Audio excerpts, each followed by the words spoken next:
The parents of a 16-year-old now accused of firing shots on school grounds, well, they are facing charges. Investigators say the parents had knowledge of threatening text messages that their son sent and his mental health. So this morning we want to know, should parents of school shooters face criminal charges?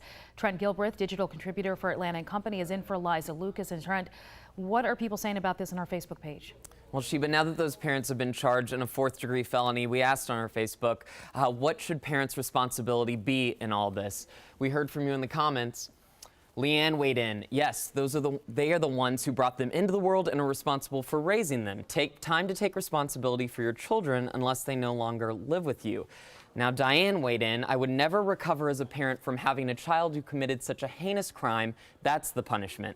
And finally, Kitty joined the conversation. No, a parent is not always responsible for what their children do. We want you to keep weighing in. Use the hashtag MorningRushATL and tweet us your take. Guys?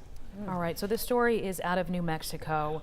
The teenager at the time, 15 at the time, allegedly had a gun and a to-do list, including the item kill ex-girlfriend, but the gun jammed and then it went off into the air into a hallway. So the question is, should parents, I mean, they knew apparently about some voices he had in his head telling him to shoot up the school. The gun in the home was not locked up. Should parents face charges? Was New Mexico right in doing this? Yeah, I think that's the one fact that I'm looking at right here, that the gun may have been unsecured in the parent's bedroom, and the felony that they could be facing contributing to the delinquency of a minor. I think you need to start right there in the home, because it's, you know, you say all things start in the home. If the gun's unsecured and they know that the child has some sort of mental problems, then that's the number one thing you've got to do. So I think in this case that the parents are partially responsible, at least. In this case, but there are so many other cases where, you know, these parents have no clue that their child may be going through these struggles in school, and all of a sudden when they snap, they're shocking the entire world, collecting ammunition, no one knowing about it. So it's really hard for me to say this decisive, yes, parents should be charged, when sometimes these parents had no clue. They were caught off guard, and they're just as hurt as these victims' parents. Yeah, I agree with you. I think it should be a case-by-case basis. The parents now are thrown into the ring, meaning that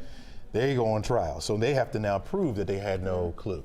Right. So it becomes a case-by-case basis. Yeah, I've been looking up the Sandy Hook Elementary School shooting there because, you know, I covered that when I was an anchor reporter in New York, and I vaguely recall the mother being looked at in this case because the guns had come from the home. So we'll delve into that and put something up on social about it later on. So continue to weigh in. Use the hashtag MorningRushATL, folks.